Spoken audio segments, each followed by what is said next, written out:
하나님의 말씀은 사도행전 13장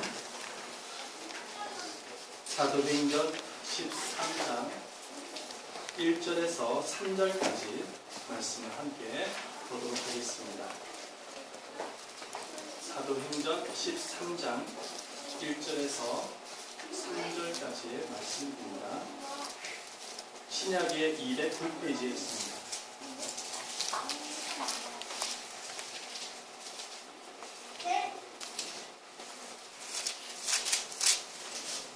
기록하겠습니다. 안디옥 교회에 선지자들과 교사들이 있으니 곧 바나바와 미게르라 하는 시몬과 구레네 사람 루기오와 분봉왕 헤롯의 젖동생 마나인과 및 사울이라. 주를 섬겨 금식할 때 성령이 이르시되 내가 불러 시키는 일을 위하여 바나바와 사울을 따로 세우라 하시니 함께 읽겠습니다. 예, 금식하며 기도하고 두 사람에게 안수하여 보내니라. 아멘. 할렐루야.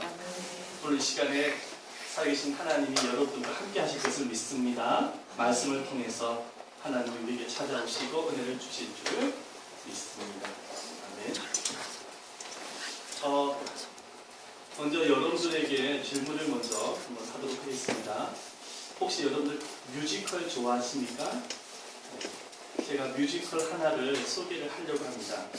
이번에 12월 18일부터 20일까지 서울 신당동의 공감센터에서 방향이라는 제목을 가지고 뮤지컬을 합니다. 혹시 시간이 되시면 꼭 가셔서 관람을 하시기를 바랍니다. 이 뮤지컬의 총 디렉터가 누구냐면은 개그맨 혹시 표인봉 아십니까? 예, 표인봉 집사입니다. 여기 점이 하나 딱 있는 집사입니다. 그런데 이분이 교회 집사님이신데 예배에 참석을 하다가 설교 말씀을 듣고 감동을 받아서 그 설교를 주제로 뮤지컬을 만들었다고 합니다. 이번 뮤지컬에 여러 연예인들이 많이 참석을 하게 되어지고 특별 게스트로 개그맨 김용만 씨라고 있습니다. 혹시 여러분 아실지 모르겠습니다. 제가 사진을 지금 가지고 왔는데요. 김용만 씨가 특별 게스트로 참여를 한다고 합니다. 그런데 이번 뮤지컬에 연예인들은 전혀 사례를 받지 아니하고 자원봉사로 섬기면서 이번 뮤지컬을 하는 목적은 아프리카에 기금으로 보내기 위해서 준비를 하였다고 합니다. 제가 잠시 이 뮤지컬을 여러분들한테 잠시 소개를 하는 이유가 있는데 그 이유는 바로 한 사람을 소개하고자 제가 뮤지컬을 잠시 이야기를 했습니다. 연예인들 중에 한 사람을 소개하려고 하는데 조금 전에 제가 여러분들에게 이야기했듯이 바로 개그맨 김용만 씨입니다. 이분은 사실은 어떤 분이냐면은 얼마 전에 불법 도박을 통해서 10억이라는 돈을 탕진한 사람입니다. 그래서 경찰에게 붙잡혀서 정말 하나님의 은혜로 구속은 당하지 아니하고 집행유예로 풀려나게 되어진 사람입니다. 그런데 이분이 이번 사건을 통해서 방송의 모든 출연에 하차를 하게 되어지고 그리고 지금까지 쌓았던 명성, 인기 그리고 모든 그 성공이 하루아침에 다 날아가 버리고 말았습니다. 그래서 이분이 정말 큰 절망과 좌절과 자포자기의 삶을 살 수밖에 없었는데 이분에게 가장 힘과 용기를 줬던 사람이 누구냐면은 바로 표인봉 집사입니다. 이분의 전도를 통해서 교회를 다니게 되어지고 복음을 듣게 되어지면서 그리고 표인봉 집사님의 권유를 통해서 그 IT라는 나라가 있죠. 아주 가난한 나라. 그 나라에 선교 활동을 하다가 이분이 예수님을 만나게 되어집니다. 예수님을 만나서 변화된 인생을 살게 되어지는데 그 이후부터는 이렇게 다니면서 자원봉사도 하고 교회들마다 다니면서 간증 집회로 지금 수고를 하고 있습니다. 그런데 이분이 간증 집회할 때마다 늘 감사하게 생각하는 것은 물론 하나님도 감사하지만 자기를 전도했던 표인봉 집사에 대해서 늘 이야기를 합니다. 왜냐하면 자기를 주님께로 인도했던 분이 바로 표인봉 집사이기 때문입니다. 작년에 12월 달에도 이 표인봉 집사와 함께 뮤지컬을 하나 만들었는데 그 뮤지컬 제목이 내 인생을 바꾼 크리스마스라는 제목으로 뮤지컬 공연을 했습니다. 이번에는 방향이라는 제목으로 뮤지컬 공연을 하면서 하나님 앞에 영광을 돌린다고 합니다. 혹시 시간이 되시면 꼭 보시기를 바랍니다. 저는 이 김용만 씨를 보면서 그런 생각을 한번 해보게 되었습니다. 하나님의 일하심에 대해서 한번 생각을 하게 되었습니다. 비록 세상은 어둡습니다. 강팍하고 거짓과 속임이 많고 죄로 가득합니다. 그러나 어떤 사람이든지 간에 예수님을 만나게 되어지면 이렇게 변화된 인생을 살 수 있다는 사실이 것입니다. 어떤 사람인지 간에 마찬가지인 것입니다. 그래서 하나님은 이 세상을 구원하고 변화시키기 위해서 끊임없이 지금 또 일을 하고 계시는데 그 방법이 뭐냐면은 교회를 통해서 세상을 구원하고 변화시키기를 원하시고 계시는 것을 볼 수가 있습니다. 오늘 우리는 이 사실을 우리가 방금 읽었던 이 본문을 통해서 발견할 수가 있습니다. 이 본문의 말씀에 보면은 한 교회가 등장을 하는데 바로 안디옥 교회가 등장을 하죠. 그렇죠? 안디옥 교회가 등장을 합니다. 이 안디옥 교회는 예루살렘 교회가 핍박을 받고 난 이후에 핍박을 피해서 도망 나온 몇몇의 성도에 의해서 개척되어진 교회입니다. 탄생되어진 교회입니다. 그런데 이 교회는 이방인 선교의 첫 단추를 열었던 교회이기도 합니다. 그런데 이 안디옥 교회는 5명의 영적 지도자가 있었습니다. 오늘 말씀에 보면 이름이 등장을 하는데 1절 말씀에 보면 한번 읽어보겠습니다. 1절입니다. 시작. 안디옥 교회에 선지자들과 교사들이 있으니 곧 바나바와 니게르를 하는 시몬과 구레네 사람 루기오와 분봉한 헤롯의 젖동생 마나엘과 및 사울이라 이렇게 5사람이 등장을 합니다. 오늘 말씀에 보면 바나바라는 사람 많이 들어보셨죠? 이 바나바가 등장을 합니다. 이 바나바는 고향이 구브로라는 고향인데 지금의 키브로스라는 나라입니다. 이곳에서 왔습니다. 시몬이라는 사람은 어떤 사람이냐면 아프리카인입니다. 니게르라는 곳은 어떤 곳이냐면 지금의 아프리카입니다. 그러니까 이 시몬 사람은 흑인족입니다. 그리고 루기오라는 사람은 로마 문명에서 온 사람입니다. 로마 문화권을 갖고 있는 사람입니다. 그리고 헤롯의 젖동생 마나엘, 이 마나엘은 세례 요한을 죽였던 헤롯 대왕의 그 젖동생입니다. 그러니까 이 안디옥 교회에 모여들었던 사람은 문화와 인종과 신분, 여러 신분을 갖고 있는 사람들이 모여서 세워진 교회가 바로 안디옥 교회입니다. 이렇게 문화적으로, 인종적으로 다른 사람들이 교회에 모여들게 되어진 것은 하나님의 특별한 섭리가 있었던 것입니다. 그 섭리가 무엇이냐면은 바로 이 안디옥 교회를 통해서 이방인 선교를 하기 위하여 하나님께서 문화와 인종이 다른 사람들끼리 이렇게 모이도록 인도해 주신 것입니다.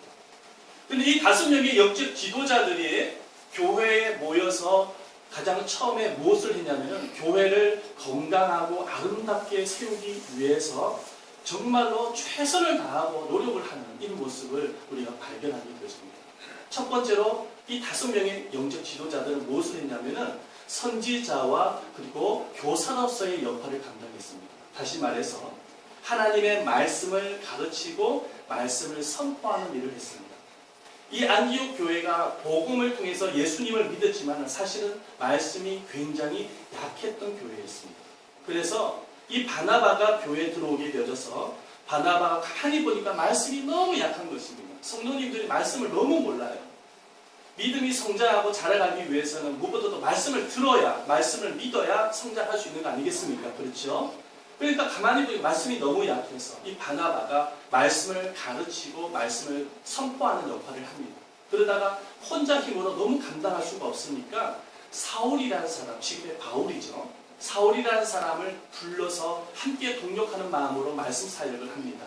그 이후에 또 3사람이 들어오게 되어져서 함께 협력을 하여서 교회를 세워가는 이런 모습, 아름다운 모습을 우리가 보게 되었습니다. 그런데 말씀 사역뿐만 아니라 또 이들은 어떤 일을 했냐면은 섬기는 일을 했습니다. 섬기고 봉사하는 일을 했습니다.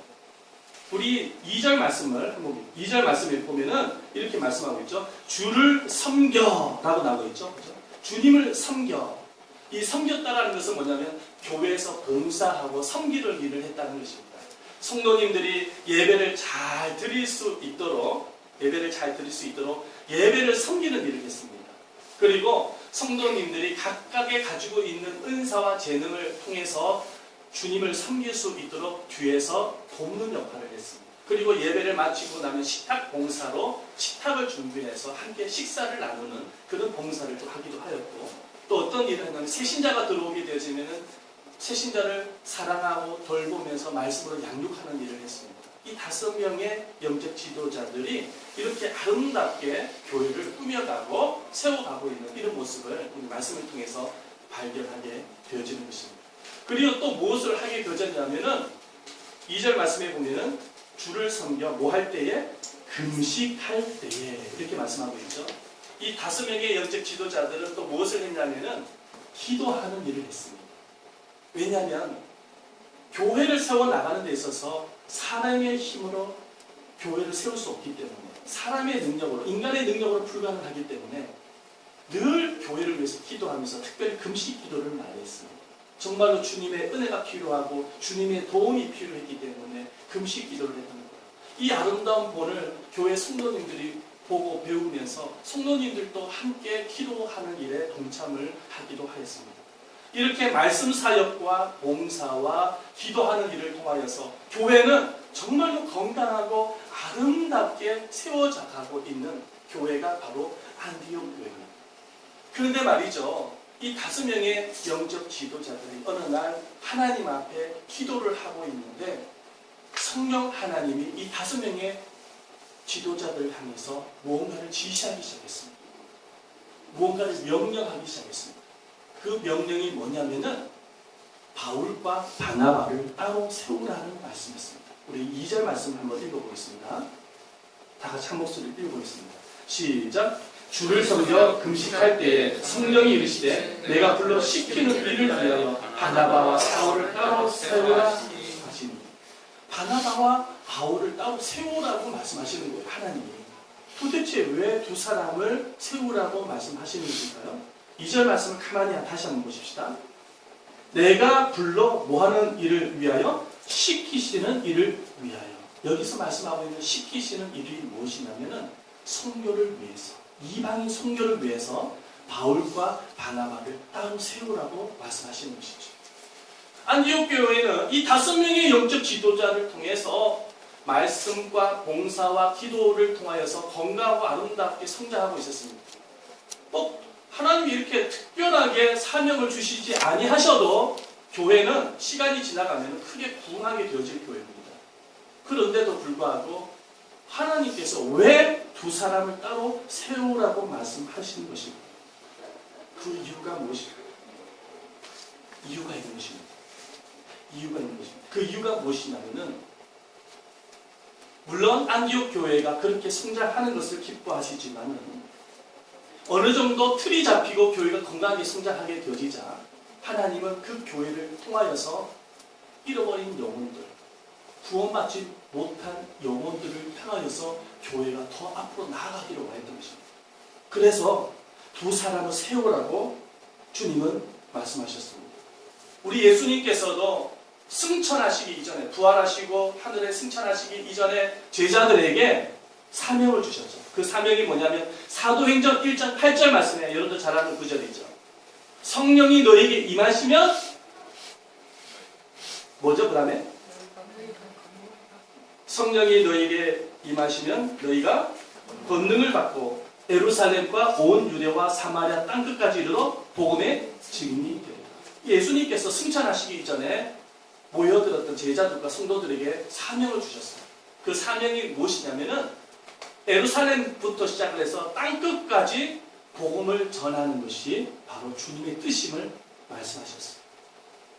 마찬가지인 것입니다. 주님께서 교회를 세우시고 탄생케 하시는 목적은 뭐냐면 그냥 교회 안에서 성도들이 물론 교제하고 말씀으로 성장하고 이것도 하나님 기뻐하시는 일이시지만 거기에만 머무르는 것이 아니라 교회가 세상 밖으로, 다시 말해서 교회 밖에 있는 세상을 향하여서 교회가 나아가서 그곳에서 복음을 전하고 영혼을 구원하는 이 일을 주님께서 원하고 계심을 우리가 말씀을 통해서 발견할 수가 있는 것입니다. 우리는 이 사실을 예수님이 말씀하신 그 잃어버린 양에 대한 비유를 통해서 우리가 알 수가 있습니다. 우리가 누가복음 15장 4절 말씀에 보면 예수님께서 이렇게 말씀하셨죠. 다 같이 한번 읽어볼까요? 시작. 너희 중에 어느 사람이 양 100마리가 있는데 그 중에 하나를 잃으면 99마리를 들여두고 그 잃은 것을 찾도록 찾아다니지 아니하느냐. 어떤 목자가 100마리의 양을 키우는데 그 100마리의 양 중에 한 마리를 잃어버리게 되어지면 99마리의 양을 일단 들판에 내버려 두고 풀을 또 내버려 두고 한 마리의 양을 찾기 위해서 여행을 하지 않겠느냐. 이렇게 예수님이 말씀하셨어요. 여러분, 이 비유의 말씀을 통해서 우리가 무엇을 알 수가 있냐면은 99마리의 양은 바로 구원을 받은 교회를 의미합니다. 그리고 잃어버린 양은 바로 구원받지 못한 교회 밖에 있는 영혼을 의미하는 것이지. 그래서 물론 우리 주님은 교회를 사랑하십니다. 저와 여러분들을 사랑하십니다. 아멘. 그러나 주님의 최고의 관심은 99마리 양인 교회이기보다는 교회 밖에 있는 구원받지 못한 영혼들, 여러분들의 가족들, 여러분들의 친인척들, 그리고 이웃들에게 주님은 더 많은 관심을 갖고 있는 거예요. 왜냐하면 그 영혼들이 그렇게 살다가 지옥불에 떨어지면 아니 되기 때문에 주님께서는 교회를 통해서 그 일을 하기를 원하시는 것입니다. 우리는 이 놀라운 주님의 마음을 예수님의 제자 사역을 통해서도 우리가 발견할 수가 있습니다. 예수님께서 이렇게 공생의 사역 기간 동안에 제자들을 부르셨습니다. 12명의 제자를 부르셨어요. 그리고 그 12명의 제자를 철저하게 훈련을 시키셨습니다. 말씀과 기도의 훈련을 시키셨죠. 그렇죠? 경건의 훈련을 시키셨습니다. 그러나 예수님의 훈련 가운데 핵심 훈련은 무엇이냐면은 바로 전도였습니다. 그래서 말씀과 기도 훈련을 통해서 어느 정도 믿음을 다진 이후에 예수님은 12명의 제자를 세상에 파송하셨습니다. 우리 말씀을 한번 볼까요? 누가복음 10장 1절에서 3절 말씀 다 같이 한 목소리 읽어보겠습니다. 시작. 그 후에 주께서 따로 70일을 세우사 신이 가시려는 각 동네에 각 지역으로 둘씩 앞서 보내시며 이르시되 추수할 것은 많되 일꾼이 적으니 그러므로 추수하는 주인에게 청하여 추수할 일꾼들을 보내주소서 하라. 할지어다 내가 너희를 보내니 어린 양을 이리 가운데 보낸 바 같도다. 내가 너희를 보내니 어린 양을 이리 가운데 보낸 바 같도다. 그러면서 제자들을 둘씩 짝을 지어서 세상을 파송하셨어요. 보내셨어요. 왜? 전도시키기 위해서. 선교를 하기 위해서 보냈던 것입니다. 이렇게 전도 훈련을 받았던 예수님의 제자들이 오순절 날에 성령을 받고 난 이후에 흩어져서 전도를 하기 시작합니다. 근데 베드로가 전도를 했는데 기적이 나타나는 거예요. 성경의 사도행전에 보니까 3,000명이 회개하고 주님 앞에 돌아오는 역사가 일어나서 초대교회가, 최초의 교회가 세워지는데 그 최초의 교회가 어떤 교회였습니까? 예루살렘 교회였습니다. 여러분, 이 땅에 첫 번째 교회가 언제였냐면 바로 예루살렘 교회, 초대교회였던 것이죠. 그런데 말이죠, 이 초대교회는 세워지고 난 이후에 사도들의 가르침과 말씀 양육을 통해서 건강하게 성장하게 되었습니다. 사도의 가르침을 통해서 성도들이 서로 사랑하고 교제하고 섬기고 구제하면서 건강하게 기도하면서 건강하게 성장을 했습니다. 우리 사도행전 2장 42절 말씀 한번 볼까요? 읽어보겠습니다. 시작. 그들이 사도의 가르침을 받아 서로 교제하고 떡을 떼며 오로지 기도하기를 힘쓰니라. 사도의 가르침을 통해서 굉장히 건강하게 성장하게 되었어요. 그래서 많은 사람들이 소문을 듣고 교회에 들어오기도 하고 하면서 교회가 굉장히 커졌습니다. 그런데 예루살렘 교회에 한 가지 문제가 있었어요.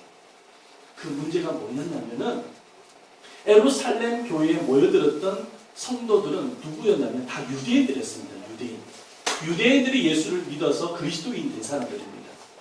그러다 보니까 이 유대인들이 착각한 거예요. 어떤 착각을 했냐면은 예수님께서 이 땅에 오셔서 복음을 주신 것은 우리 유대인들을 위한 복음이라고 생각했던 거예요. 그래서 이방인들에게는 전도하거나 선교를 하지 않았습니다. 그냥 우리들끼리 모여가지고 서로 사랑하고 교제하고 말씀 양육받고 은혜 받고 구제하고 이것이 다였던 거예요. 그냥 우리들끼리 우리들과 함께 그냥 우리들만 안에서 그냥 은혜 받고 그냥 성장하면 된다. 이 정도만 생각을 했던 것입니다. 전도하지 아니하고 선교하지 아니하니까 하나님께서 어떤 방법을 통해서 선교하시냐니까 이 초대교회에 핍박을 줍니다. 물론 그 핍박은 교회를 미워하고 교회를 대적했던 유대 사람들을 통해서 핍박이 온 것이지만 물론 그 배후에 사단의 역사가 있는 것입니다. 그런데 하나님은 합력하여서 선을 이루신 하나님은 오히려 그 핍박이라는 방법을 통해서 복음이 온 유대와 사마리아와 땅끝까지 이방인들까지 복음이 전파되도록 역사하고 있는 것을 보게 되는 것입니다. 할렐루야. 아멘. 그래서 예루살렘에서 핍박을 통해서 도망 나온 사람들이 이제는 뿔뿔이 흩어져서 복음을 전하는데 뭐 대표적인 여러 사람이 등장을 하죠. 사도행전에 빌립 집사가 사마리아에 들어가가지고 복음을 전해서 교회가 세워집니다. 그 교회가 무슨 교회냐면은 사마리아 교회예요. 아멘입니까? 그리고 몇몇의 성도에 의해서 안디옥에 들어가서 복음을 전하는데 그 안디옥에서 전해서 세워진 교회가 무슨 교회냐면 안디옥 교회입니다. 아멘. 근데 그 안디옥 교회가 이제는 5명의 영적 지도자를 통해서 말씀과 봉사와 기도를 통하여서 건강하게 성장하게 되어지자 성령 하나님은 5명의 지도자들에게 기도하는 가운데서 2명을 따로 세우라는 것입니다. 그 2명이 누구였습니까? 바울과 바나바였습니다. 왜 세우라는 것입니까? 바로 선교를 위해서 세우라는 것입니다. 이방인 선교를 위해서 세우라는 것입니다. 여러분 이렇게 하나님의 관심이 뭐냐면은 우리들끼리만의 은혜, 우리들끼리만의 사랑, 교제이기보다는 물론 우리를 사랑하시지만은 하나님의 관심은 교회 밖에 있는 여러분들의 이웃들, 친구들, 그리고 가족들, 구원받지 못한 그 영혼들에 향하여서 하나님은 관심을 갖고 있는 것을 우리가 볼 수가 있는 것이죠.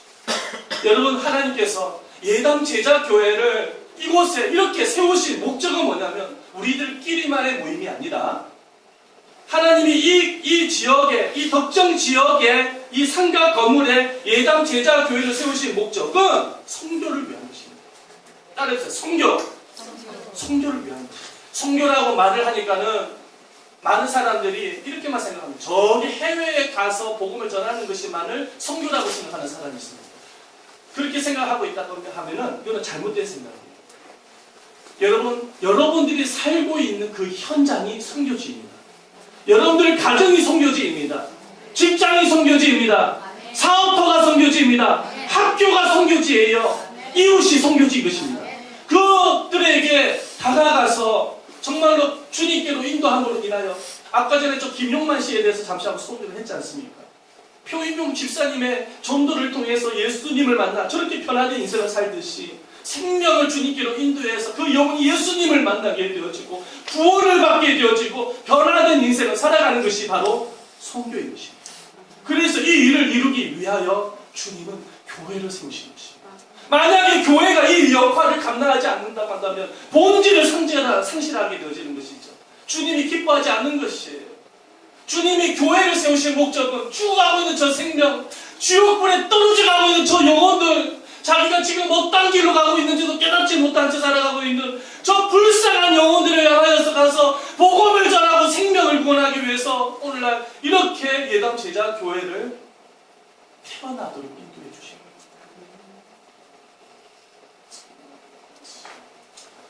하나님이 저와 여러분들한테 재능을 주시고 은사를 주시고 건강을 주시고 능력을 주시고 물질을 주시고 직업을 주신 목적이 뭐냐면 생계를 위해서가 아니라 성도를 위한 것입니다.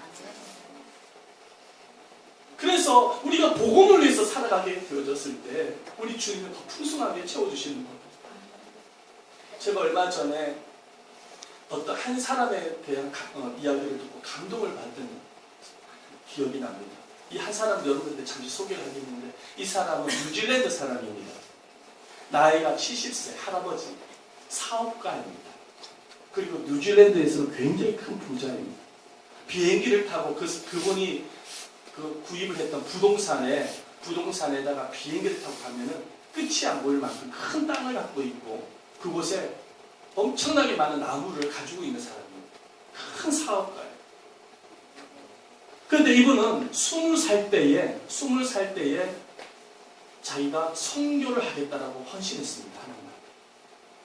그런데 목사가 되어져서 선교사가 되어져서 선교를 하겠다는 것이 아니라 비즈니스 사업가로 선교를 하겠다는 것입니다. 사업가를 통해 자기가 하고 있는 사업을 통해서 선교하겠다고 헌신했습니다. 그때부터 선교 사역을 했습니다. 이분은 사업을 하면서. 그래서 지금은요 엄청난 부자가 되어졌는데 이분은 부자가 되어졌으면서도 불구하고 항상 허름한 옷, 검소하셔서 허름한 옷을 입고 전 세계를 다니면서 여행을 하는데 그 여행의 목적이 뭐냐면 선교입니다. 전도입니다. 여행을 다니는데 물론 자기가 살고 있는 지역뿐만 아니라 전 세계를 다니면서 여행을 하는데 물론 자기와 관련된 사람들, 사업을 하는 사람들을 만나기 위해서 여행을 하지만 사실은 사업만 하는 것이 아니라 그 사업가들에게 복음을 전하기 위해서 여행을 한다는 것입니다. 자기와 전혀 관련이 없는 사람이라고 할지라도 사업과 전혀 관련이 없는 사람이라고 할지라도 복음을 위해서라면 마다하지 않냐고 여행을 하는 사람입니다. 그래서 중국에 사업과 전혀 관련이 없는데도 1년에 40번이나 갔다는 것입니다. 1년에. 얼마 전에 40번이나 갔대요. 40번이면 이게 작게 간 것이 아니지 않습니까? 그래서 어떤 목사님이 이 사업가한테 질문을 던졌다. 아니 사업하고 전혀 관련이 없는데 왜 그렇게 중국 여행을 하냐고 다녀오냐고 그렇게 질문을 던졌더니 이 사업가가 뭐라고 이야기를 하냐면 간단하게 말하면 뭐라고 이야기를 하냐면 전도하려고 한다는 거죠. 사업을 통해서 벌어들인 수익 가운데에서 항상 물론 사업을 위해서 빛이 된 재정도 있지만은 하나님의 나라를 위해서 빛이 된 재정이 따로 있습니다. 교회에 헌금을 하고 선교 사역을 위해서 헌금을 합니다. 그런데 그 선교 사역을 위해서 그 모아뒀던 후원금은 자기가 관리하지 않습니다. 누가 관리를 하냐면은 신실한 사람, 믿음의 사람 따로 둬서 관리하게 합니다. 그리고 허락도 받지 않고 그냥 스스로 알아서 자선사업, 다시 말해서 가난한 사람들에게, 병든 사람에게 아니면은 장학 사업을 하든지 아니면 교회를 섬기는 일이라든지 이렇게 신학교를 섬긴다든지 이렇게 정말로 주님의 나라를 위해서 선교를 위해서 사용하도록 했어요. 얼마나 멋지게 인생을 살아가고 있는지 몰라요. 그 이야기를 들으면서 굉장히 감동을 받았어요. 굉장히 멋진 인생을 살아가는 거예요. 이렇게 인생을 살아가게 되어졌을 때에 하나님께서 하늘문을 여시고 복을 내려주시다고 저는 믿습니다. 다니엘서 말씀에 보면은 다니엘서 12장 3절 말씀에 이렇게 말씀을 하고 있어요. 우리 다 같이 한번 읽어볼까요? PPT 한번 읽어보겠습니다. 시작. 많은 사람을 옳은 대로 돌아오게 한 자는 별과 같이 빛나리라. 많은 사람을 어디로? 옳은 대로 인도하는 자에게는 하늘에 떠 있는 별과 같이 뭐하리라? 빛나리라. 이렇게 말씀하고 있어요. 많은 사람들을 옳은 대로 인도하는 자, 이것은 뭐냐면 바로 선교를 의미하는 것입니다. 그랬을 때 하나님께서는 별과 같이 빛이 날 수 있도록 기억하시면서 빛이 날 수 있도록 복을 주시겠다고 성경은 우리에게 약속을 하고 계시는 것입니다. 어떠한 학자가 선교와 경제에 대해서 경제의 관계에 대해서 연구조사를 했다고 합니다. 근데 참으로 신기한 게 뭐냐면요, 선교를 하는 나라 그리고 선교를 통해서 복음을 받아들이는 나라가 경제적인 발전을 이뤘다라는 통계 보고가 나왔습니다. 1900년도에 기독교 선교사가 얼마가 되냐면은 13,600명이었습니다. 영국 출신 선교사가 5,900명, 미국 출신 선교사가 4,000명이었습니다. 그런데 20세기에 들어와서 미국의 무디 아주 유명한 목사님입니다. 무디 목사님의 영향을 받은 사람들이 선교를 하겠다고 헌신을 하게 되어집니다. 그러면서 미국 선교사의 수가 급증을 하게 되어지는데 1915년대는 8,000명, 1925년도에는 14,000명으로 급증하게 되어집니다. 그런데 놀라운 사실은 미국 선교사의 수가 영국 선교사의 수를 따라잡게 되어집니다. 따라잡게 되어지는데 그 이후부터 이 미국이 전 세계 가운데서 강대국이 되었습니다. 이건 그냥 우연한 일치가 아닙니다. 그리고 지금 현재 미국의 선교사가 얼마가 되어지냐면은 4만 5천 명으로 전 세계 가운데 1위입니다. 지금 전 세계 가운데 미국 경제가 가장 1위입니다. 군사적으로도 1위입니다. 여러분 우연한 사건이 결코 아닌 것입니다. 그리고 선교사 파송 국가 가운데서 2위가 어느 나라는 우리나라입니다. 우리나라가 지금 전 세계 가운데 선교사가 얼마가 되냐면은 2만 5천 명이라고 합니다. 그런데 한번 잘 생각을 한번 해보시길 바랍니다. 전 세계 가운데서 이 자그마한 땅덩어리에 허리가 두동강이 나가지고 북한과 대치하고 있는 나라가 우리나라밖에 없습니다. 여전히 지금 전쟁을 준비하고 있잖아요. 저쪽은. 거기에다가 여러분 이 남한 땅에는 자원이 있습니까? 자원이 없어요.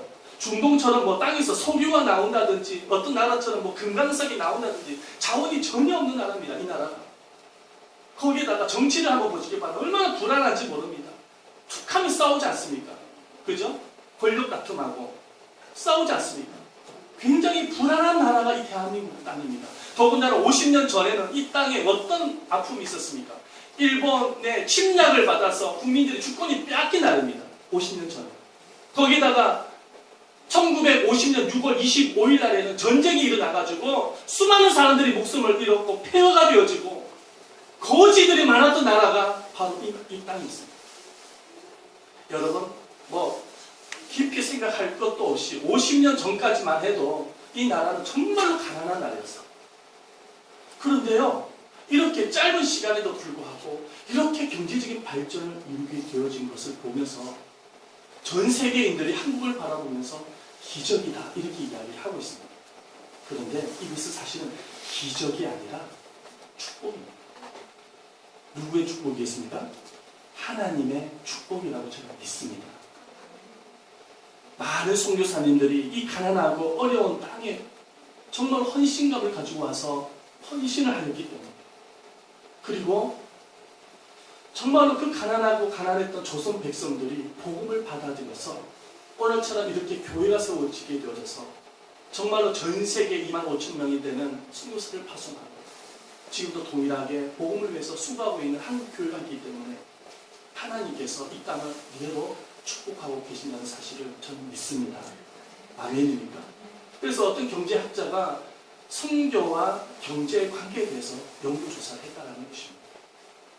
여러분 정말로 우리가 복음을 위해서 정말로 선교를 위해서 주님의 나라를 위해서 수고하게 되었을 때 우리 주님께서는 저 하늘에 떠있는 별과 같이 여러분들을 축복하시고 아멘입니까? 가정을 축복하시고 인도해 주실 줄 믿습니다. 물론 우리 어떤 사람은 선교를 해야지만이 축복을 받을 수가 있어 선교가 축복의 수단으로 생각하는 사람이 있습니다.